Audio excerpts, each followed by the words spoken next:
আসসালামু আলাইকুম সবাইকে। আমি শখের গল্প থেকে সাদিয়া বলছি। সবাইকে রমাদান মুবারক। আশা করি আপনারা সবাই ভালো আছেন।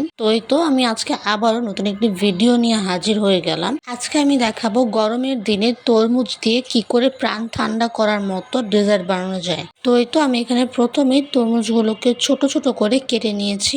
এখন আমি তরমুজগুলোকে একটি ব্লেন্ডারে দিয়ে ভালো করে ব্লেন্ড করে নিব। ব্লেন্ড করে নেওয়ার পর আমরা একটি ছাঁকনি দিয়ে এটিকে ভালো করে ছেঁকে নিব।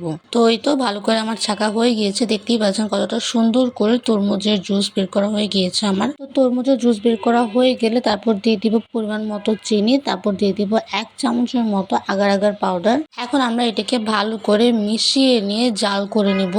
তো আমার এখানে ভালো করে জাল করা হয়ে গিয়েছে। আমি এখন একটি বক্সে ঢেলে 1 থেকে 1.5 ঘন্টার জন্য রেখে দিব ভালো করে সেট হওয়ার জন্য। তো 1 থেকে 1.5 ঘন্টা পর দেখতেই পাচ্ছেন আমার জেলিটি কতটা সুন্দর করে সেট হয়ে গিয়েছে। তো আমি এখন জেলিটিকে খুব সুন্দর করে কেটে নিব।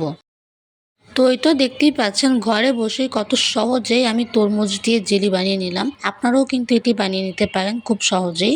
তো আমার এখানে জেলি বানানো হয়ে গেলে আমি এখন দুধটাকে ভালো করে জাল করে নিব।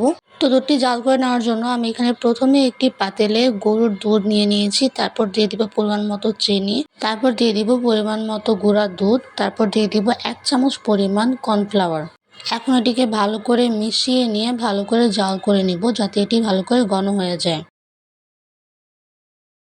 তো দেখতেই পাচ্ছেন আমার এখানে ভালো করে জাল করা হয়ে গিয়েছে। আমি এখন একটি বাটিতে নামিয়ে নিয়ে ঠান্ডা করে নিব। তো দুধটাকে আমার ভালো করে ঠান্ডা করা হয়ে গিয়েছে। তারপর দিয়ে দিব আমার বানিয়ে রাখা জেলিগুলো, তারপর দিয়ে দিব নুডলস। আপনারা এখানে অন্য কিছু ব্যবহার করতে পারেন আপনাদের ইচ্ছা মতো। তো নুডলসটি দিয়ে দেওয়ার পর আমি এখন এটিকে ভালো করে মিশিয়ে নিব। মেশানো হয়ে গেলে আবারও উপর দিয়ে আমরা বাকি জেলিগুলো দিয়ে দিব।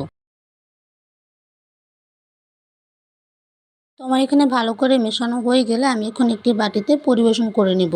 আপনারা চাইলে এটার উপর দিয়ে আইস কিউবস অথবা আইসক্রিমও ব্যবহার করতে পারেন, এতে কিন্তু আরো অনেক মজা লাগবে। তো আমি এখানে ডেজার্টের উপর আইস কিউবস গুলো দিয়ে দেওয়ার পর বেদানা দিয়ে ভালো করে গার্নিশিং করে নিব।